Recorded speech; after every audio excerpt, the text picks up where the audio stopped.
just feel your body in your chair, your hands where they're resting on your legs, your back against the chair, nice soft neck. Let the top of your head just float up, open up. And notice if you feel any energy in the palms of your hands or really anywhere in your body. We've been together for almost 2 days now doing work about energy, feeling it, giving it, receiving it, exploring it. And I know that you feel differently than when you came here on Friday. So just enjoy that space, enjoy what it's giving you, enjoy how it's opening you, healing you, filling you up.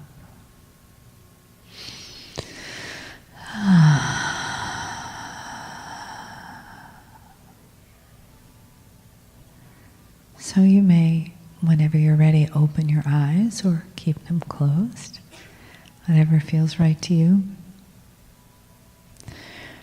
Our first question tonight is, how, Kryon, do we maintain our balance in a world that seems crazy out there and chaotic, or we don't know what's going to happen next or where?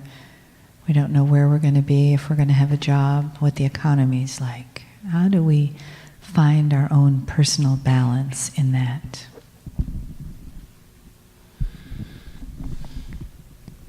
Greetings, dear ones. I am Kryon of Magnetic Service. Before the questions are answered, we wish to set an energy in the room of congratulations, of honor. We wish to remind you this. It is a sacred moment, one that is known by God in advance. Not because there is predestination, but because the potentials are so strong that would bring you here, that here you are. If we were to go back in what you call your time, the potential existed when the meeting was struck, when the agreements were made, before the chairs were counted. The potentials that you would see and feel and interpret the energy were all here. And here you are this day sitting in the chair, whether you've been here for 2 days or you've just arrived. An appointment is at hand. And the answers to the questions are not the subject here. For we speak in what is called the third language. Yet again, we explain this as the catalyst language, the one that you sit in and soak up the love of God. And if you'll allow it, these moments will bring you closer to that which is and what is called the multidimensional self. For lurking, and we use the word lurk because it is not clear where it is to you. Lurking in every single human being is that which vibrates very high. An extremely complex system, a plan, a benevolence, a love in every single one. Enhanced by the ancestors that you are and have been and are around. And now in this assemblage, also enhanced by the ones you've loved and lost who are here. So let us make it clear one more time. Who is here? You have a human being who's alive and well, sitting in the chairs, well enough to sit in the chair. And you have the others. And oh, human being, you want to singularize them, you want to say who they are, you want to give them names, and I will tell you, it's an entourage and it's an assembly that is bigger than you can imagine, who knows who you are, knows the reasons you came to sit. And during this time we call Q&A, it won't be for them. For you are opening your hearts and your minds for a little while, suspending reality for a moment in time. And they know that, so that perhaps they can whisper things to you while you are partially out of linearity. And perhaps you will even smell them, feel them touch you, and know that I am correct, that all things work together in a plan. Listen, there is no such thing as death. There is no sting in this. It is simply a recalibration. And when it occurs, and you return new, young, you return with full knowledge of all the spirituality that you've ever learned, dear ones. Should you choose to work with it, you can. There are those in this audience, in this assemblage, who need to hear this before I answer the first question, and it is so. When you were born, you knew your direction. You knew that contract was to come back as a light worker. You knew at some intuitive level. But with free will and free choice, many of you did nothing. And then there were some who did, and many who awakened to purpose and realized that they were more than they thought, that God was bigger than you were told. And then there are the ones, and I know who you are, sitting here now, and it's just happening now. And so I want to say congratulations for an awakening which is profound, for you will never be the same. May you walk out of this place differently than you came in. May the love of God hover upon you, and you would feel it so strongly that you would smile, even in the rain. Question has been asked about balancing. The word chaos has been used. It has to be worrisome in your culture to see what is taking place in this economy, in this country, and that is what we are addressing. Although I will tell you what happens here will happen in the rest of the world, it is the way it is. And this country often sets standards that usually then become that which is practiced elsewhere. One of the reasons you are here is because of that. For the old soul whose consciousness changes this country, changes earth. But dear ones, don't use the word chaos, because that's not what's happening here. You want to see chaos? I present this in the most loving manner I can. I want you to bless what you have and congratulate yourselves on the recalibrating economy, although it may be difficult. But it isn't chaos. You've seen chaos. And there are humans on this earth right now looking at chaos. Oh, let me take you to Haiti. Living in cardboard boxes without food. Orphans without parents who used to have them. And nobody cares. That's chaos of the highest order, and it is survival. And there will be those who simply don't make it. You don't have chaos here, and you're not going to have it. You've got to start understanding what is taking place so that you can relax within it and work the puzzle. There will be those, perhaps, who have lost their jobs, maybe even their homes. You're still eating. You're still loved. You may even still have transportation and hope. That's not chaos. What this country has done in these last years is what we foretold you would do. 3 years before that which you call the recession, I told you it would take place. It is published in the Kryon books that some of the largest corporations in this fine country would fall. That one of the largest institutes would fail, called insurance, and it did. It was number one. And these have crashed for a reason, because the old system of banking, insurance, and greed cannot stand up with a new consciousness.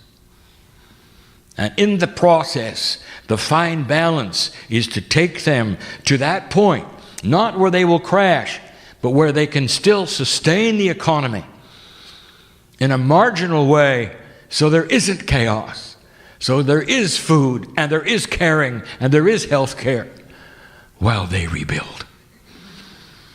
Give yourself another 3 years.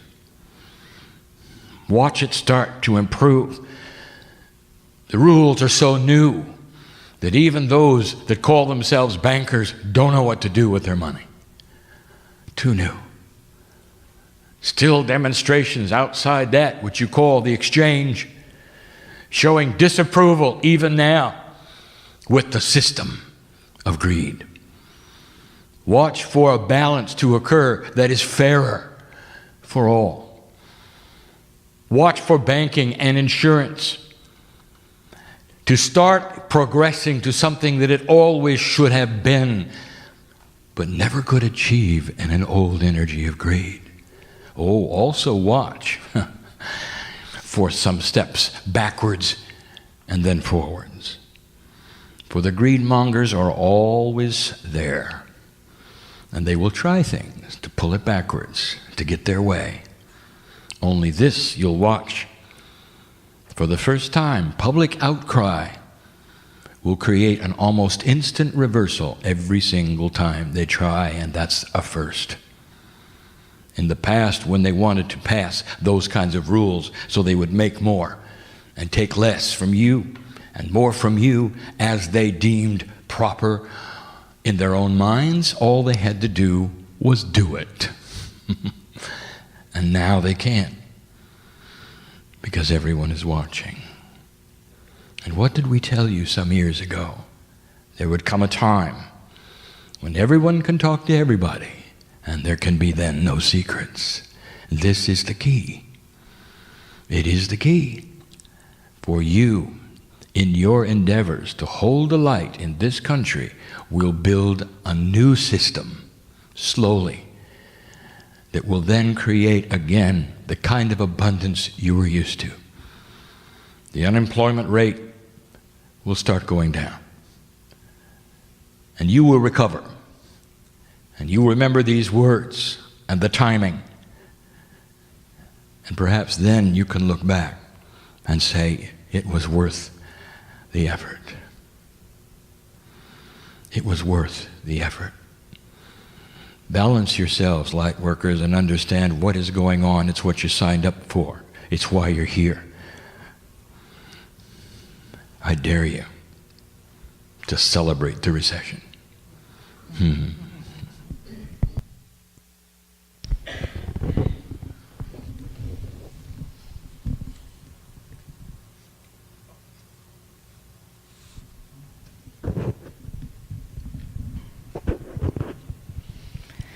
Thank you.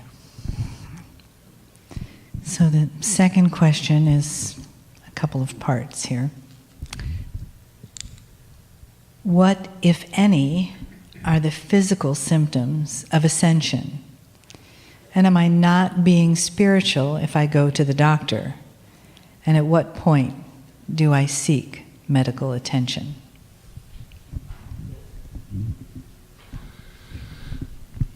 Fine questions indeed, for they start a discussion that is appropriate and true. Knowledge that should be given to the light workers about these things have to do with a fine line you walk. Indeed, in your culture, in your society. Part 1. The question about the symptoms that are physical about ascension is easy. Look for joy. Look for joy. Can you be among the ones who think it's chaotic in your economy and be joyful? If you can, that's a physical sign. Can you be joyful in the presence of chaos? Can you go to work at a company who's been cut to the quick, and you're one of the few who's left doing twice the amount of work at half the pay?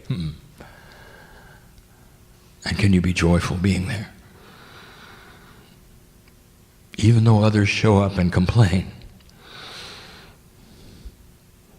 can you be joyful there?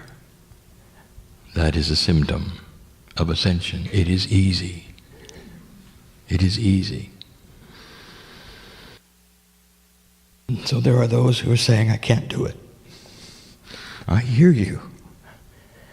I want to take a moment and lay my hand on you. It is not that hard. When you can take the hand of Spirit, it isn't that hard. If you're going to go it alone, it is hard. And that's the difference. I can hear your tears. And that's the difference. And we pause. And I clear my partner's mind. I don't want him to feel what I see. How long is it going to take you to cross this barrier and take the hand of Spirit when it's outstretched the way it is? Invention, science, medicine on this planet has all increased in the delivery of its sophistication by design. Have you ever seen or noticed that invention on the planet happens simultaneously in many places at the same time? This would tell you, would it not, that consciousness is a field, and then when it's right for these things, they are placed upon consciousness, and many humans receive it at the same time. The invention of flight was a race to who could do it first. Almost within days, you won. Invention of the radio, all given at the same time. Even today, disputed who did it first. And so we tell you that that which your doctors have, the sophistication that they have, the instruments they have, all God-given. It's a combination of going to those who are medical doctors and that which you can do yourself. It's a combination. It always has been. It always will be. Always will be. Until that time when your DNA works at 100% and you can heal your body instantly.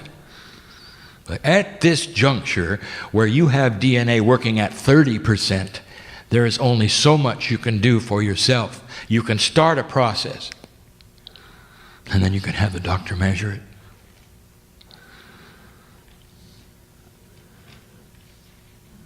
The teacher Sid is walking today differently because of a miraculous operation that he underwent weeks ago. And that is not something he could have done himself, not yet. Even the healer had to take advantage of that which was God-given to the doctors of the planet. And he is alive today, walking today, will live longer today, and be a healer in a place that needs it. Do you understand what I'm saying? In all appropriateness, use the things that your intuition will tell you you need from that which you call the medical profession which is God-given. The knowledge, the instruments, the technology, all appropriate, all for you. It's a combination. There'll be some things that you can do for yourself that used to be that which you'd go to a doctor for. Innate is going to become a sharper instrument. That is to say, it will be able to do things now with you and for you, especially chemical balance in the body that can never be done before without the assistance of drugs. There'll come a time, and not too far, where light workers will be able to only take a fraction of the insulin for diabetes. It'll be almost like a tincture in homeopathy. They'll still be able and must have an injection, but it'll be extremely small compared to what they used to have in the insulin, giving a signal to the body in what to do instead of having the drug do it. This is what you're to look for. Certain kinds of medications that you're taking now, you might experiment in cutting them back very, very slowly and safely, measuring what is taking place, finding that you might not need as much because innate is starting to work better. DNA is starting to be more improved in the percentage of efficacy. You understand? This is the new energy. Don't do anything foolish, but push the envelope. The next question concerns the evolution of the human's consciousness and how it is in relationship to the rest of the universe as we evolve.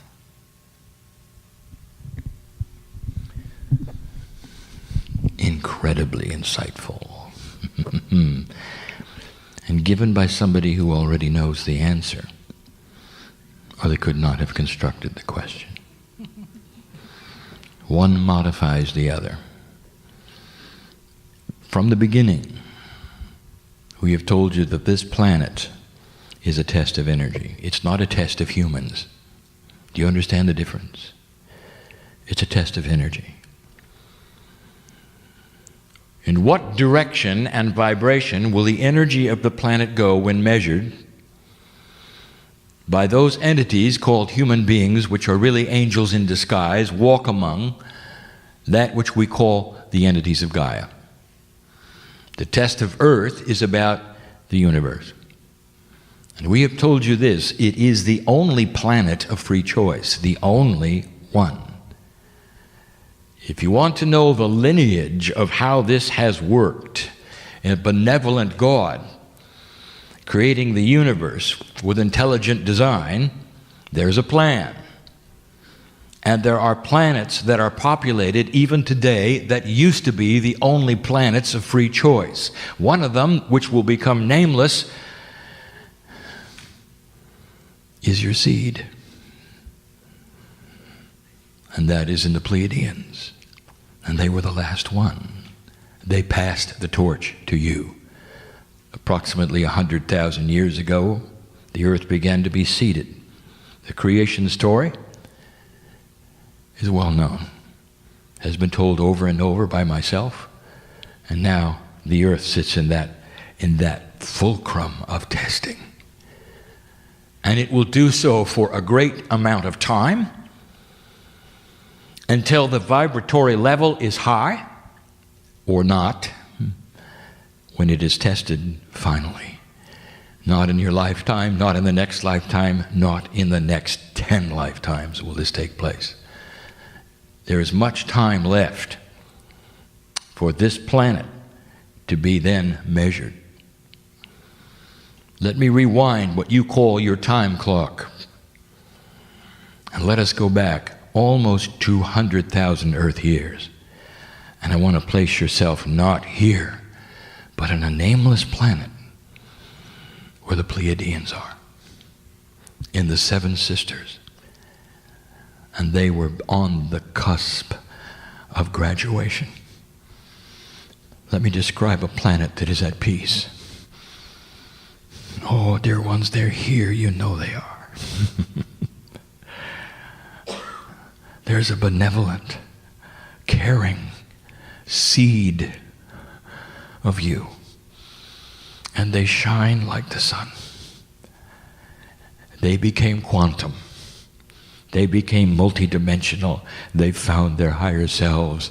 And their planet had a complete and different purpose: to seed yours, to watch over yours, to make sure that the test was accurate and true. Oh, dear ones, I'll tell you something I've never said before. This is a sophisticated group. You need to hear it. It's the Pleiadians who keep the riffraff away from you. And they do a good job, so that the test will be unmolested. I told you once that this planet is hidden. That most of the planets with the kind of life that would sustain that which is like humans have two suns. And there's a reason, because two suns create a far greater chance of life beginning and photosynthesis to take place. You lost one of them. You only have one sun. So those who are looking for life are looking in the wrong place. If you want validation of this, I will tell you this. Your astronomers are looking for planets. Over 1,000 of them have been discovered so far. They've just found one with two suns. It exists, and they're going to find more. And as these things unfold, you will see the prophecies of Kryon. And the words from me are starting to make sense. Now this earth holds a test.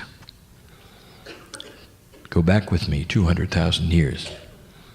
On the other planet, in the Seven Sisters, there was indeed a graduation.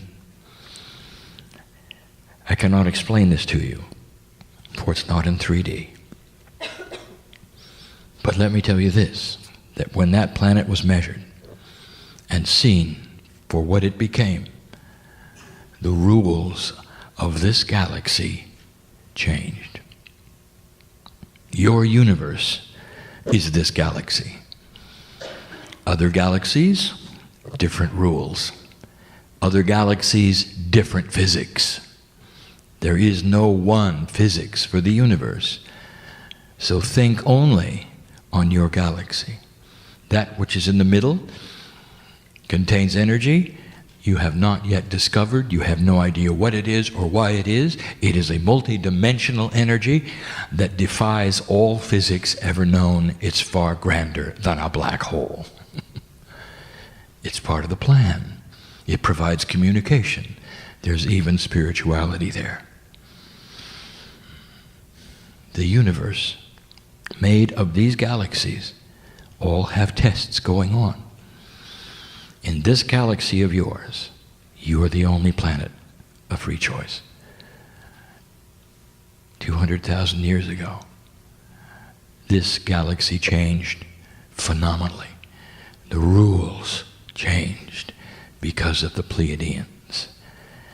You're the next step. Now, here's what you should know. The alignment that you're in, the 36 years you're in, all of these things coming to a fulcrum, to the midpoint of the solstice, is the grandest thing we have ever expected and seen from you. Over and over, you have failed to cross the bridge until now.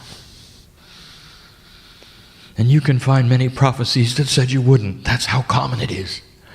You'll find more prophecies that said you wouldn't cross this bridge than those who said you would. And you're sitting right in the middle of the bridge and crossing it. I speak perhaps in terms that are metaphoric, so let's clear it. My partner is saying, say it again, clearer. This planet is headed for the same place the Pleiadian planet made it. And this is the 5th try. And it's working. And you have free choice to do anything you want with it. But when the Soviet Union fell over, And when the other things that you see started to fail, that used to then promote that dark energy, including what you call the Illuminati, they're not here. Oh, they're lurking, but they're not controlling anymore. The internet would never have happened had you not had this enlightened place to put it, where everyone could talk to everyone, enhancing and accelerating this light of yours. Yes, the Pleiadians had the internet. How can I be clearer? You can take this anywhere you want to, but the ball is rolling. The relationship between you, your ascension, what you do here, the crystalline grid, affects this galaxy right in the middle and changes the rules. And right now I'm telling you, you look to be just like those who seeded you. Congratulations. And remember, it's not over. You can do anything you want with this. You can pull it backwards, or you can keep it going.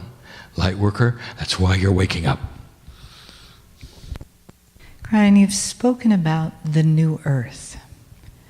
Can you tell us if that's been changing and where exactly is it?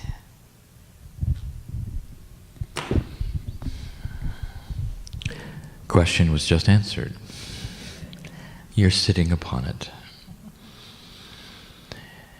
The new earth is the description of a planet that no longer has energy which will take you to war.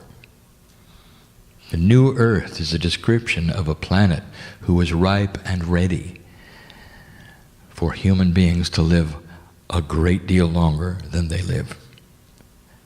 Doing it on their own through chemical balance, through DNA enhancement, through medical science, through supplements, through discovery. The new earth is an earth that looks so different from the one of 100 years ago that a visitor coming back 100 years later and arrives today will say, "What happened here?" You sit upon it. You're part of it. And the promise is great. Kryon, you've written books and spoken a lot about our indigo children.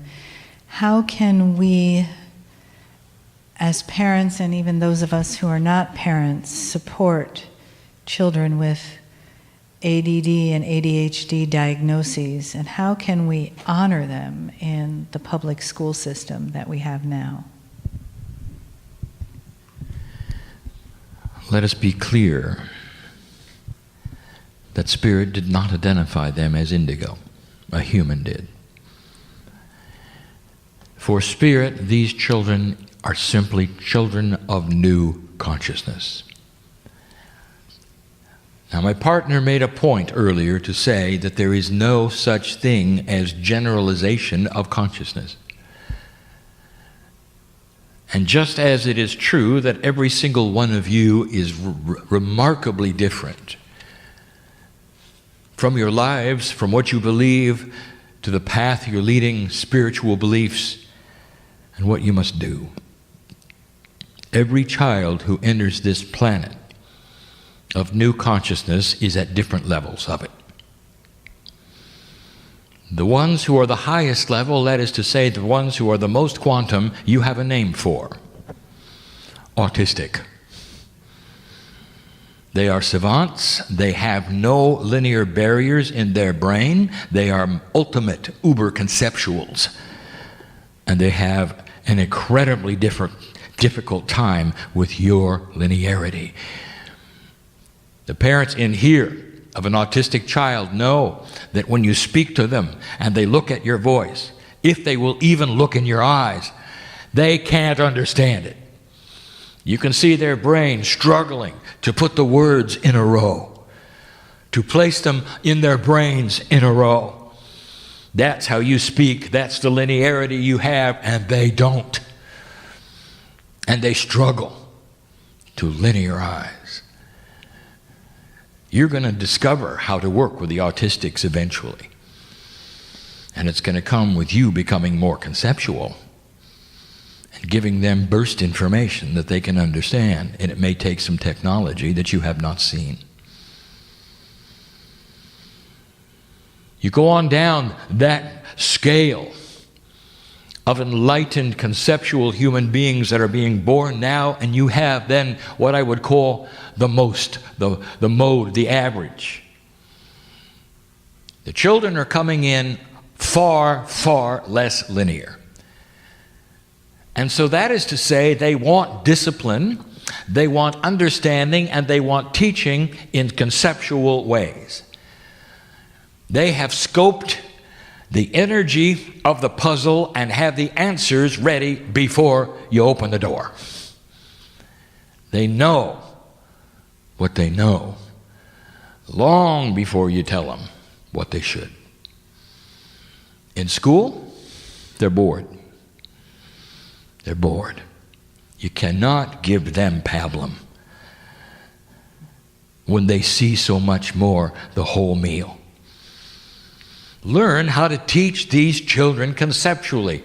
Number one, give them the meal first. Give them the payoff right away, and then find out what they want to know about it.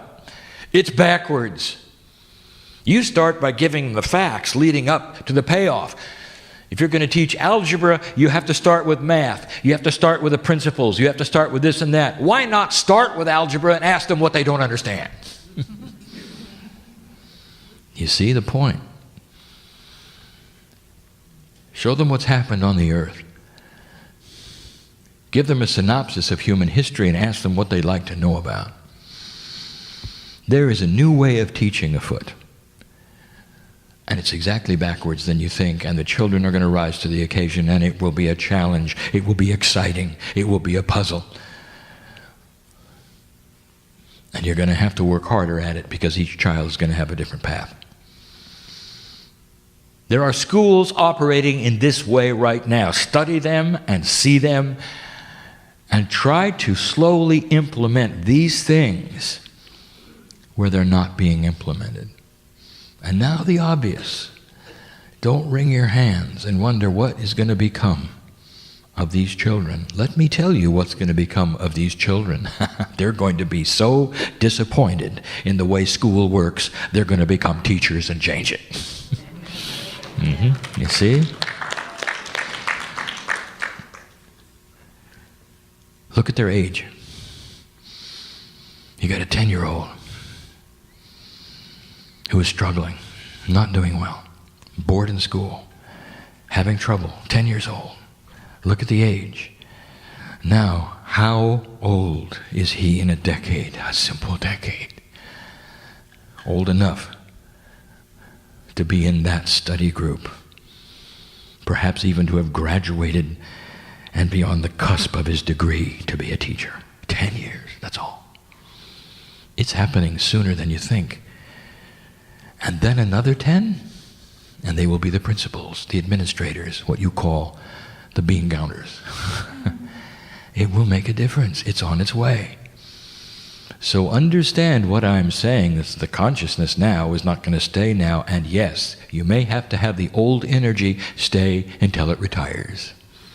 And some of you know exactly who I'm talking about. And then the opening comes. And you'll start to slowly see the change. Oh, dear ones at home, if you have these children, this is so difficult of a concept to understand.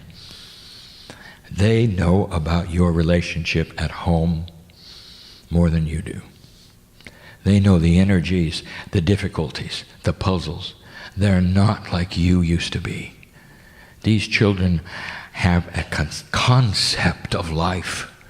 They have a concept of consciousness. My partner tells the story, and I will as well, that in an older energy, when parents fight, the children hide. For it threatens the very survival of their hearts. Worst thing that the children could ever see would be trouble in the family. And you know the hurt that's there and the fear in their eyes as you find them in the closet later after the yelling match is over. that is not the conceptual child. For the conceptual child will see what is happening, stand his ground, and offer suggestions. Conceptual puzzle solvers. What happens when a human being sees concepts? I will tell you, they are very fast to see the answers.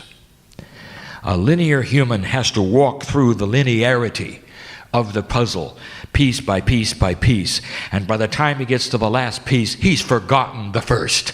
And the concept may never appear. And that explains politics. That's a Kryon joke.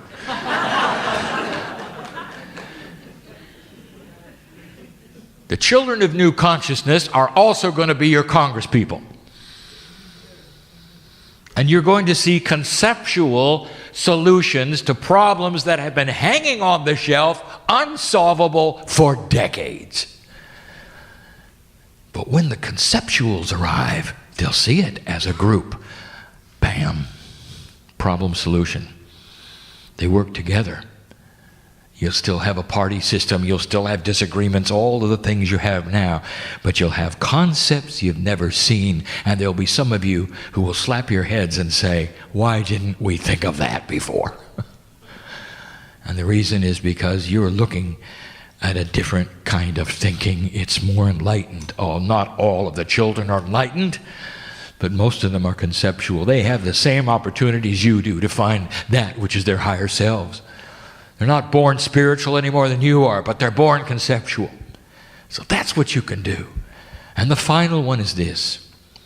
For the teachers in this group or listening to this channel, for the teachers, you've got to look into their eyes and treat them like your brother and your sister. You can't look at them and understand and figure out how old they are, what they might know or not know. You got to look at them like a peer and explain the issue like a peer and ask them what they would do and what they need. Instead of a situation where they sit in front of you and you're the adult and they're not, and they're just going to do what they're told. That's not going to work. They know better. They pick it up right away. They will dishonor you if you do not honor them. And some of the parents have already figured that out. This question is about the consciousness of Gaia and human consciousness. And did that consciousness we call Gaia have a choice in incarnating as Earth instead of human? An intellectual question. So now I give you the lineage, and you will understand better. You think of Mother Earth as the grandmother. Naturally, in your bias as human beings, mothers give birth, mothers nurture, mothers give instructions. They cook meals, they take care of you, they are the authority. Gaia is not. Gaia laid null and void until the humans started building the crystalline grid. And as the humans built consciousness, they gave life to Gaia. Therefore, Gaia, and the entity that you would call that which is the mother, became Gaia through the efforts of you. That is why Gaia reacts to your consciousness. As my partner was saying earlier today, the scientists have seen it. It is why Gaia reacts to what you do. Gaia is there as a nurturer. Big as it is, it exists to comfort you based upon what you have created, which is called Gaia. Therefore, it is backwards than what you think. I have told you these things before, dear ones. You and I, all of you, stood and watched this planet you call Earth develop from a piece of molten dirt. And in that, you and the consciousness of the peace of God's you are. Put Gaia together. And as you then became humanity, you put the salt of your energy into the planet. And it then honored you. The portals of the planet are your resting places for the old souls. The cave of creation, which is that place where the Akashic record is located, beautiful for you, created for you. Therefore, it is Gaia who reflects human nature, human consciousness, the energy, and it is Gaia, ultimately, that the measurement is taken to find out how the earth is doing. Well, this is our last question we have time for. And this question comes from a clarification about what you speak about, this side of the veil or that side of the veil, and the coming and going from one to the other. And will there ever be an evolution that makes that something that consciousness and incarnations don't do, and we all become totally luminous?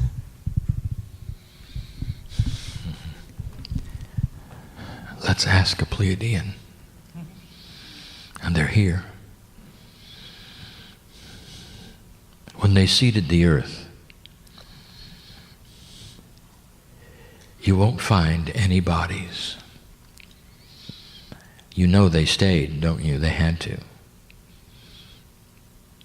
And they committed what they would call their soul lifetime to your planet. But you're not going to find any bodies. Now, why would that be? Ask an Aborigine about the ones who had the names which were not pronounceable. Ask the Aborigine about the 7 sisters, and he and she will tell you that they landed there, and they landed there. And they took up residence here, and you couldn't go there. No one could. It was too sacred.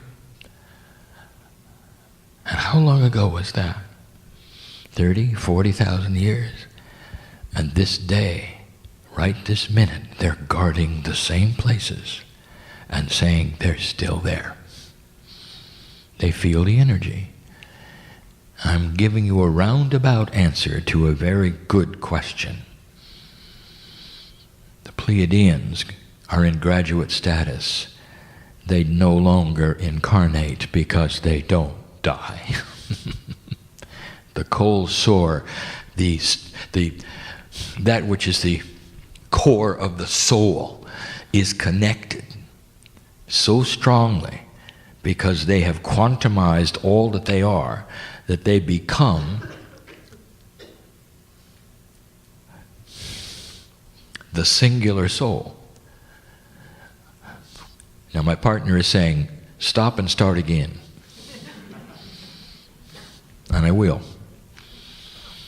In the cave of creation right now there is crystalline, and that crystalline represents your soul. One soul, many lifetimes. You have to understand this. Like rings in a tree, you have one soul with many lifetimes. Right now your higher self is your best friend, and it has been your higher self every single incarnation. Therefore, if you want to touch the Akash, you better get in touch with the one who's been there every single time. That's you. It's the core. Now imagine a time where you become so integrated that you no longer need death. And instead, you come and go from one side of the veil to the other, just like you'd walk from one room to the other. You can hardly tell whether you're a creature of God or that of a planet. And at that point in time, the planet does not stop. It's hard to imagine such a place where it would seem to be half virtual and half in 3D, but that is what it is. There'll come a time when the actual planet itself of the Pleiadians disappear, and they know it. When they have elided what they have in their in their vernacular, as their Gaia becomes a high enough a consciousness, it will be just like them.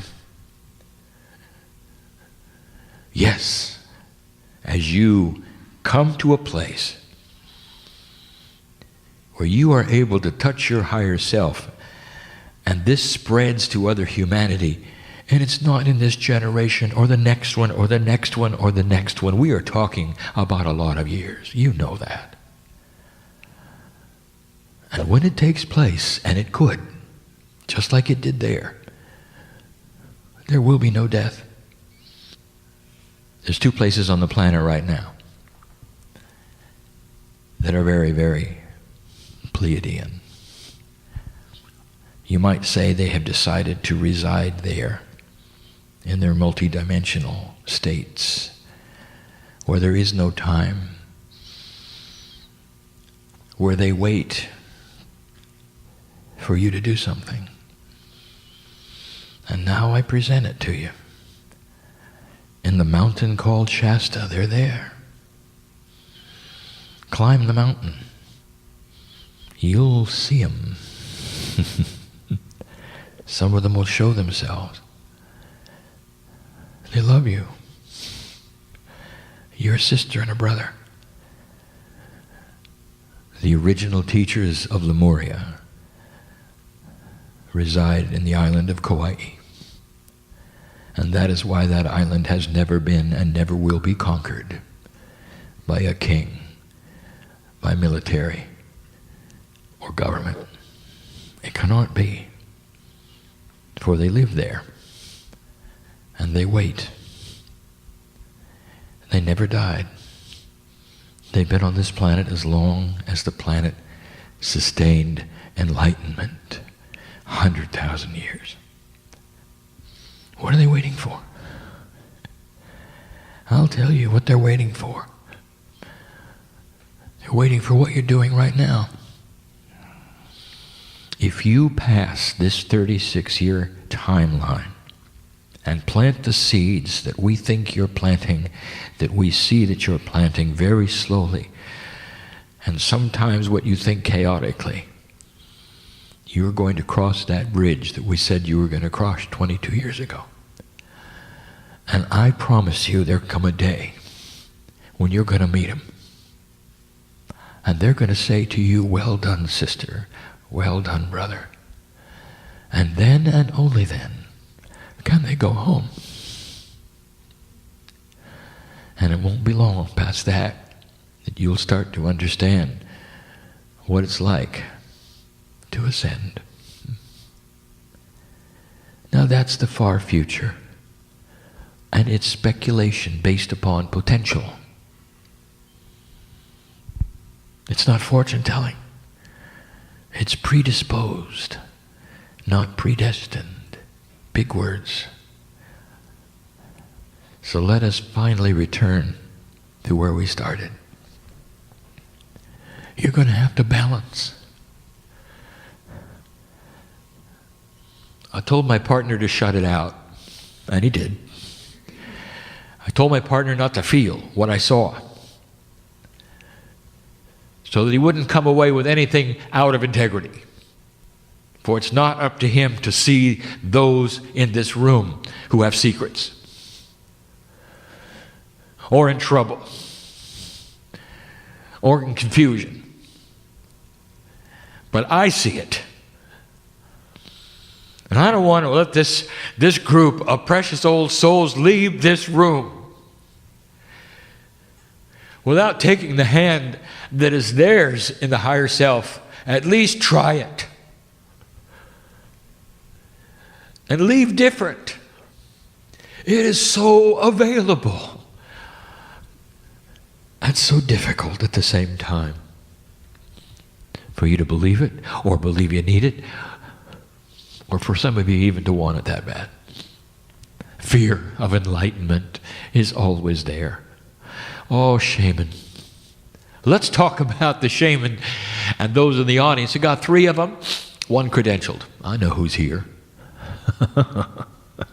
Think I don't know who's sitting here. What possessed you to to get that namaker? What possessed you to become that which is the shamanic? And I will tell you, because this is what you did before. Only before it didn't turn out real well, if you know what I mean. And so you had to cross that bridge. And that's what you teach. How to get through the fear of enlightenment. Because old souls have made mistakes in the past when they awakened. And those in the villages saw them as different, burned them as witches, whatever. And here you are again. Witch and warlock. Shaman, holy men, holy women. I've said it before. What is the attribute of a holy man in the tribe? Do you remember? You got to live outside the tribe because you're too strange. You are shunned, so you live alone. But you're the first one they come to for help, right? Now does that ring a bell? And here you sit yet again. I want you to cross that bridge. Don't fear it. It's back, but it's back in an energy that is so different. The Pleiadians are in the room. And they're comforting you. In a way, your soul group is their children. Ancestors that are Lemurian in this room. You knew them. You saw their faces. Think of that. Cross the bridge. Don't be afraid. And here's the promise that we give you. In this new energy, you will not be seen as odd, strange, and different. You will be seen as balanced. That's the difference. Isn't it time for this? Let it begin this night in every heart here. And so it is.